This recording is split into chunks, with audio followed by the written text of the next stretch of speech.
la fille, à la famille, je suis très heureuse de vous retrouver dans ce 62e épisode du voyage dans le temps. Alors aujourd'hui, nous allons parler de la nourriture du chakra couronne, c'est-à-dire ce qui nourrit et renforce notre esprit. À votre avis, quel est le carburant de notre esprit? L'esprit, c'est-à-dire la main agissante de la divinité, c'est-à-dire notre âme. Réfléchissez.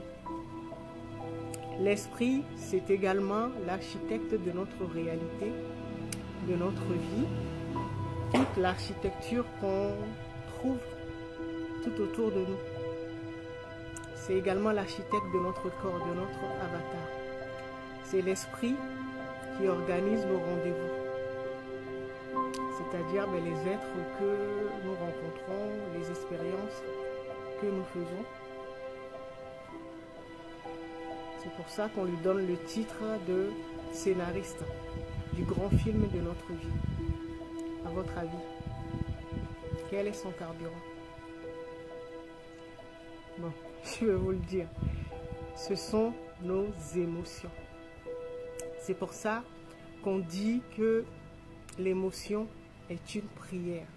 En fait, les émotions, c'est une demande adressée à l'esprit, l'intelligence cosmique, donc au grand architecte. Les émotions sont également le langage qu'utilise l'univers. C'est-à-dire quand on veut faire une expérience ou qu'on veut changer vraiment de réalité, de vie ou de ligne temporelle. Et c'est avec les émotions qu'on lui adresse la demande. Ça veut dire que l'univers ou l'architecte ne comprend que le langage des émotions.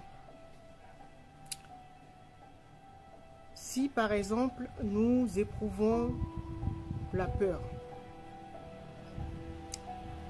pour l'univers, pour le grand architecte, le grand scénariste ou l'algorithme cosmique comme j'aime bien l'appeler, lui comprend, ah, il veut faire l'expérience d'encore plus de peur. Quand nous éprouvons de la joie, pour lui, ça veut dire que nous voulons éprouver encore plus de joie, faire l'expérience d'encore plus de joie. Quand nous éprouvons de la colère, exactement la même chose. Lui comprend que notre demande, notre prière concerne l'émotion que nous éprouvons au moment de la demande. Déjà là, ça commence à vous faire réfléchir. Parce que nous avons deux groupes d'émotions. Les émotions, vous savez, c'est lié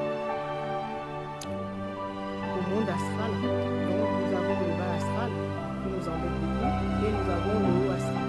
Donc le haut astral, c'est le groupe de l'amour, c'est-à-dire les émotions qui sont dans la joie, tout ça. Et le bas astral, c'est tout ce qui concerne les émotions négatives, la peur, la jalousie, la défiance, tout ça.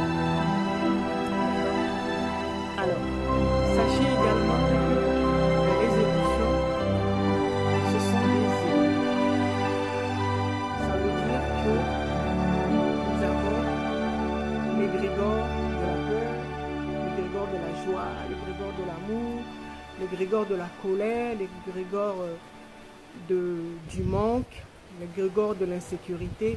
Toutes les émotions, toute la large gamme d'émotions, ce sont des égrégores. D'accord? Ça veut dire que quand nous éprouvons par exemple la jalousie, nous nous connectons automatiquement à l'égrégore de la jalousie. D'accord? Et vous savez comment fonctionne un égrégore? Un égrégore fonctionne avec le nombre de ses membres. Donc c'est pour ça que les égrégores se font un peu la guerre, la concurrence, pour savoir, pour avoir le plus de membres possible. Parce que c'est avec l'énergie des membres de l'égrégore que l'égrégore fonctionne. C'est-à-dire que s'il y a beaucoup plus de monde, par exemple dans l'égrégore de la colère, donc ça veut dire que tous les membres, les personnes qui éprouvent de la colère vont avoir beaucoup plus de carburant pour manifester leur désir ou leur émotion. D'accord? C'est de cette manière que ça fonctionne. C'est pour ça que les égrégores se font un peu la guerre entre eux. D'accord? Alors, donc nous avons l'égrégore du haut astral, où il n'y a pas beaucoup de monde. C'est-à-dire l'égrégore de l'amour, l'égrégore du partage, de la joie, du soin, voilà. Ces genres de choses, les émotions hautes. Et ce qui nous embête actuellement, c'est que il y a beaucoup plus de monde dans les égrégores du bas astral. Et comme cet égrégore se renforce, et donc ça leur donne beaucoup plus de puissance, beaucoup plus de matière pour créer d'autres, générer d'autres égrégores. C'est pour ça que vous allez avoir des pratiques quand vous êtes dans les égrégores du bas astral, vous allez commencer à avoir des pratiques déviantes. C'est là que vous allez avoir des personnes qui vont commencer à avoir une sexualité dépravée, des gens qui vont commencer à se masturber. Ça génère également l'égrégore de l'alcool, de la dépression, la cigarette, de la drogue et tout cela. Voilà. Donc, quand un égrégore est assez nourri, assez puissant, il génère encore plus d'égrégores. D'accord? Alors, je vous avais donné une piste pour pouvoir identifier dans quel égrégore vous vous trouvez et surtout comment s'en sortir, comment rompre avec les égrégores, surtout du bas astral. Je vous avais parlé dans l'épisode 61 d'identifier le patient zéro de votre famille, de votre ligne. Donc si vous n'avez pas regardé cet épisode, allez le regarder. Ensuite, quand on a fini d'identifier le patient zéro, il faut, en deuxième étape, s'attaquer à la matrice qui nous a conçus. C'est-à-dire, une matrice veut dire l'utérus, c'est-à-dire à notre mère.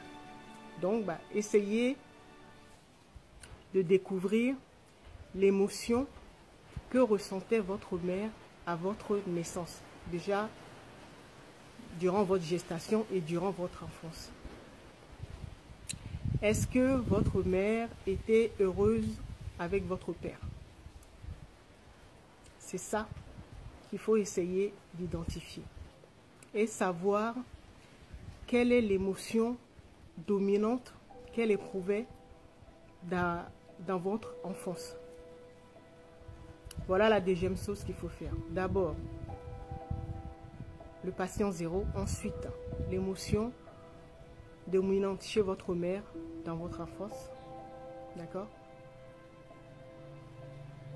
Alors, pourquoi cela? Parce que vous avez compris qu'il ne s'agit pas seulement de votre mère, mais d'un égrégore. Parce que si votre mère était très en colère durant votre enfance, ça veut dire qu'elle vous a conçu